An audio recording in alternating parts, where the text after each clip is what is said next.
Hello everyone, स्वागत है आप सभी का अपना यूट्यूब चैनल रहा एजुकेशन में। शिक्षक भर्ती में काउंसलिंग करानी है और काउंसलिंग में डॉक्यूमेंट कौन कौन से लगेंगे, डॉक्यूमेंट कौन कौन से नए लगेंगे, ये सबसे ज़्यादा प्रश्न है। तो तमाम प्रश्नों का उत्तर मैं जितनी भी समस्याएं हैं ख़त्म करने की पूरी कोशिश करूँगा। जो मैं तरीका बताऊँगा आपको, यानी कि जो ऑर्डर इसी ऑर्डर में अगर आप अरेंज करते हैं अपनी फ़ाइल को, तो आपको परेशानी का सामना नहीं उठाना पड़ेगा काउंसलिंग सेंटर पर। और राय एजुकेशन चैनल आपकी हमेशा मदद करता आया है। तो इन छोटी छोटी त्रुटियों को लेकर, छोटी छोटी परेशानियों जो काउंसलिंग सेंटर पर बड़ी बन जाती हैं, तो वो कैसे हम आपकी मदद ना करें, उसमें तो हम पीछे बिल्कुल नहीं रहेंगे। तो ज़्यादा से ज़्यादा लोगों तक साझा करिएगा।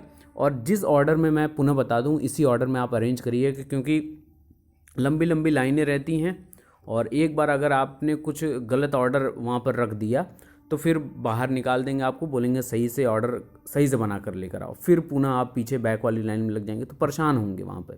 ठीक है, तो वो परेशानी नहीं करनी है। एटीट्यूड शिक्षकों का होना चाहिए, वेल ड्रेस्ड आप उस हिसाब से जाएं और अपनी भाषा शैली को वैसा प्रयोग करें। उम्मीद है आप इस पर बेहतर काम कर रहे होंगे। चलिए बातचीत प्रारंभ करते हैं और सबसे इंपॉर्टेंट है नए डॉक्यूमेंट कौन कौन से लगेंगे, उसकी जानकारी हम देंगे इसमें।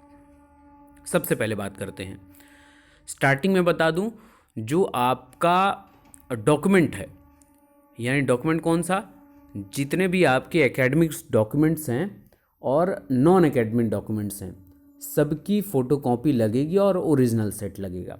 तो 3 सेट अपनी फ़ोटोकॉपी रख लीजिएगा और 1 सेट ओरिजिनल। फ़ोटोकॉपी कैसा, फ़ोटोकॉपी सेल्फ अटैच्ड वाला। स्टार्टिंग में बता दे रहा हूँ, बहुत ध्यान से समझिएगा।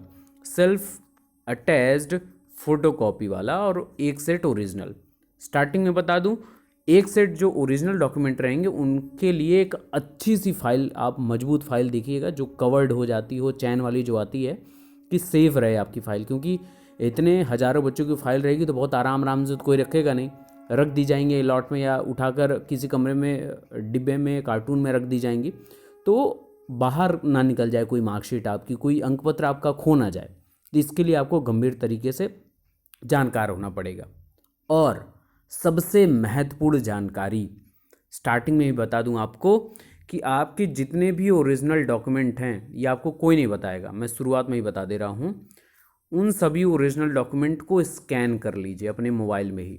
सबके पास कैम स्कैनर आई होप होगा, या जो भी स्कैन करने का आपके पास अवेलेबल ऐप हो, सॉफ्टवेयर हो, जो भी हो, उससे स्कैन कर लीजिए। ठीक है, चाहे आप स्कैनर से स्कैन कर लीजिए, सारे डॉक्यूमेंट को अपने पास सहेज कर रख लीजिए, क्योंकि ये आगे आगे मानव संपदा पोर्टल पर जब अपलोड करना होगा तो आपके लिए बहुत सुविधा रहेगी, क्योंकि ओरिजिनल डॉक्यूमेंट सबमिट हो जाएंगे और भी कई जगहों पर आपको इसको यूज़ करना पड़ेगा, तो आपके लिए एक अच्छी बात रहेगी। ठीक है, तो आई होप ये जानकारी आप ज़्यादा से ज़्यादा लोगों तक पहुँचाएंगे। अब आ जाते हैं स्टार्टिंग पे, और जिस प्रकार से मैं आपको एक एक क्रमवार बताता जाऊंगा, इसी ऑर्डर में आपको अपनी फाइल के डॉक्यूमेंट अरेंज करने हैं। ठीक है, सबसे ऊपर फाइल पर अपना नाम लिखिएगा, जो आपकी ब्राउन कलर की फाइल रहेगी जिसमें आप 3 सेट फोटोकॉपी डॉक्यूमेंट रखेंगे, उसकी बात मैं कर रहा हूँ। फाइल के ऊपर अपना नाम, रजिस्ट्रेशन संख्या और सूची क्रमांक लिखिएगा आप। वहाँ पर प्रत्येक दिन की सूची क्रमांक दी जाती है कि आपका ये नंबर, आपका ये नंबर है, सूची क्रमांक लिख दीजिएगा। काउंसलिंग सेंटर पर जो आपको आवेदन पत्र मिलेगा उसको पूरा कंप्लीटली भर लीजिएगा। ठीक है, तो फाइल के ऊपर का काम क्या करना है, ये करना है। उसके बाद सबसे पहला जो डॉक्यूमेंट आप अरेंज करके लगाएंगे सबसे ऊपर, वो काउंसलिंग सेंटर पर जो दिया गया आवेदन पत्र आपको मिलेगा उसमें, जिसमें आपको तमाम अपने डॉक्यूमेंट के बारे में डिटेल, आपके पास ये डॉक्यूमेंट है, सब पर टिक करना पड़ता है, फिर वहीं से उसी के आधार पर आपको रिसीविंग मिलती है ओरिजिनल डॉक्यूमेंट की। ठीक है, आई होप आपको पता होगा इस चीज़ के बारे में, नहीं है तो जानकारी रख लीजिए। उसके बाद सेकंड नंबर पर आपको लगाना है शिक्षक भर्ती के लिए जो आपने रजिस्ट्रेशन किया था, आवेदन किया था, वो उसकी प्रिंट आउट। अगर आपके पास एडमिट कार्ड है तो उसको लगा दीजिएगा, नहीं है तो कोई भी चिंता करने की आवश्यकता नहीं है, शुरुआत में ही बता दूं मैं, नहीं तो आप परेशान होने लगेंगे। रिजल्ट उसका लगा लीजिएगा, किसका, शिक्षक भर्ती का, जो आपने अंक हासिल किए हैं, प्रिंट आउट आपने निकाला होगा, वो रिजल्ट। फिर इसके बाद आता है जिला वरीयता का, जो आपने आवेदन किया था, रजिस्ट्रेशन जो किया था, 75 जिलों की वरीयता जो आपने भरी थी, वो आवेदन फॉर्म आपने प्रिंट आउट जो फाइनल सबमिट करके निकाला होगा वो लगा लीजिए। तो ये ऑर्डर मैं बताता चल रहा हूँ, इसी ऑर्डर में आपको रखना है ताकि आप परेशान ना हो। फिर चयनित लिस्ट में आपका जो नाम यानी कि जो जिला आपको अलॉटेड है ना, अलॉटिंग लिस्ट जो आती है उसमें आपका कौन से पेज पर आपका नाम है उसका प्रिंट उस पेज का निकलवा लीजिएगा और उस अपने नाम के आगे वहाँ पर टिक भी कर दीजिएगा। चाहे आपके पास हाइलाइटर हो तो उससे हाईलाइट भी कर दीजिएगा अपने नाम का पूरा, या नहीं हो तो टिक कर दीजिएगा ताकि उनको सुविधा हो डायरेक्ट आपके नाम पर पहुँचने पे। ठीक है, यहाँ तक कोई परेशानी नहीं। चलिए अब आगे चलते हैं। आगे आपको करना क्या है, अब एकेडमिक पे आ जाते हैं। हाई स्कूल यानी कक्षा 10वीं के अंक पत्र और प्रमाण पत्र, जिसको आप सनद भी बोलते हैं, उसको आप लगा लीजिएगा सबसे ऊपर। दूसरे नंबर कई लोगों का देखिए प्रमाण पत्र अंक पत्र एक ही होगा, कई लोगों के अलग अलग होंगे, तो उस हिसाब से आप लगा लीजिएगा। सबसे पहले अंक पत्र फिर प्रमाण पत्र। वैसे इंटर का करना है, वैसे स्नातक का करना है, और वैसे बीएड या बीटीसी के अंक पत्र और प्रमाण पत्र के साथ करना है। अब यहाँ पर ध्यान से सुन लीजिए, जिनके स्नातक और बीएड में आपके प्रमाण पत्र यानी कि सनद नहीं मिला होगा तो वो प्रोविजनल लगा लेंगे। प्रोविजनल कैसा, जो पूर्व में हम जून में यूज़ कर रहे थे या पहले जो यूज़ कर रहे थे वो बिल्कुल नहीं। प्रोविजनल के ऊपर ही 6 लिखा होता है, 6 मंथ के लिए वैलिड है, 6 माह के लिए ही सिर्फ वैलिड है, तो नया बनवा लीजिएगा। ठीक है, इसको लेकर तनिक भी लापरवाही मत करिएगा, नहीं तो फिर प्रॉब्लम हो सकती है। तो प्रॉब्लम मैं इसीलिए पहले बता दे रहा हूँ कि प्रॉब्लम आप फेस ना कर पाएँ। यहाँ तक हो गया। इसके बाद यूपीटेट या सीटेट जो भी है उसकी मार्कशीट आपको लगानी है, आपको मिला होगा मार्कशीट।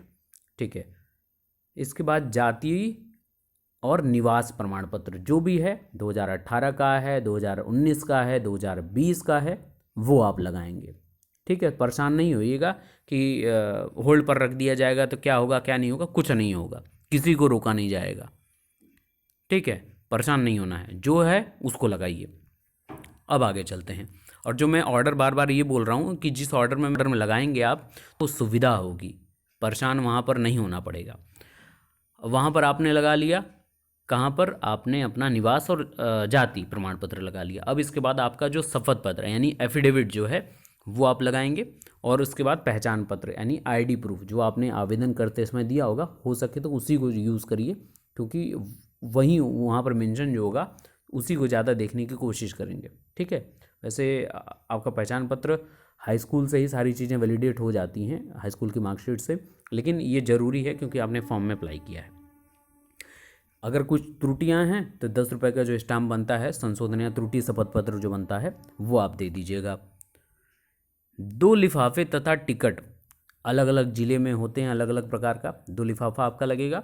टिकट कहीं कहीं 25-25 का 2 मांग लेते हैं, कहीं कहीं 40-40 के मांग लेते हैं, तो अलग अलग ज़िले में आपका ज़िले के द्वारा जो भी निर्धारित होगा वहाँ पर आपको परेशानी नहीं करनी पड़ेगी, मिल जाएगा वो।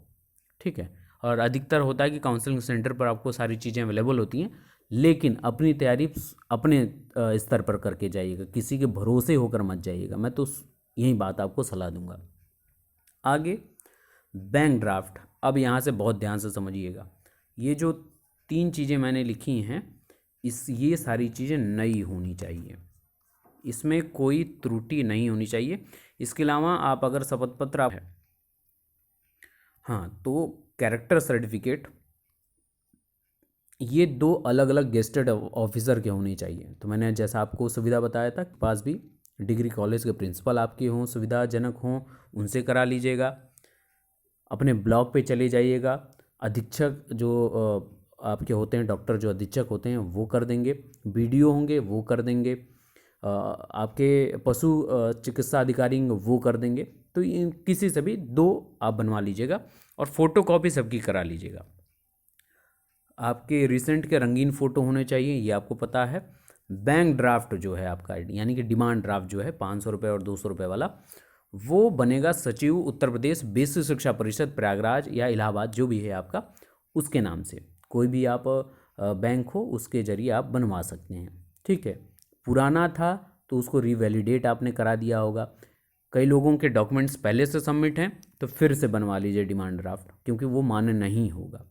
ठीक है, तो ये कुछ ऑर्डर मैंने आपको बताया है, इसी ऑर्डर में अगर आप अरेंज करते हैं तो आपको पूरी सुविधा रहेगी। तनिक भी आप जैसे डॉक्यूमेंट देंगे 5 मिनट 10 मिनट के अंदर आपका सारा चीज़ ऑथेंटिकेट हो जाएगा, वैलिडेट हो जाएगा, और आपको एक स्लिप दे दी जाएगी कि आपने अपने ओरिजिनल डॉक्यूमेंट सबमिट कर दिए हैं, ये स्लिप लेकर जाइए। स्लिप को बहुत अच्छे से फ़ोटोकॉपी करा लीजिएगा या तो उसको बहुत सुरक्षित रख दीजिएगा, ठीक है। अब सबसे इम्पॉर्टेंट बात मैं आपको बता दूं कि एक सेट अपने पास, और जितने भी ना आपको फ़ोटो स्टेट होंगे उसको सेल्फ अटेस्ट कर लीजिएगा। सेल्फ अटेस्ट का मतलब होता है कि जितने आपके डॉक्यूमेंट है उसमें अपना सिग्नेचर आप सबने फ़ोटो स्टेट वाले में सबने किया कि आप का ही है, आप इसको अप्रूव्ड करते हैं कि मेरा ही है। इसके अलावा एक सेट फ़ोटोकॉपी बहुत अच्छे से आप अपने पास रख लीजिएगा, क्योंकि इसके बाद बीएससी ऑफिस में, बीआरसी पर, विद्यालय पर, फिर मानव संपदा के लिए बार बार आपके डॉक्यूमेंट लगते रहेंगे फ़ोटोकॉपीज़। तो एक सेट अपने पास रखेंगे तो बार बार उसी से फ़ोटोकॉपी आप कराते रहेंगे ताकि आपको परेशानी भविष्य में ना देखने को मिले। तो आई होप कि इस अकॉर्डिंग अगर आप अपने डॉक्यूमेंट को अरेंज करते हैं तो आपको बहुत सुविधा मिलेगी, कोई परेशानी आपको नहीं झेलनी पड़ेगी। और इसके अलावा आपके कोई भी प्रश्न हो तो आप कमेंट कर दीजिएगा। पुनः बोल दूं, ज़्यादा से ज़्यादा मित्रों तक इसको साझा करिएगा ताकि सबकी परेशानी दूर हो सके। Best of luck, thank you so much.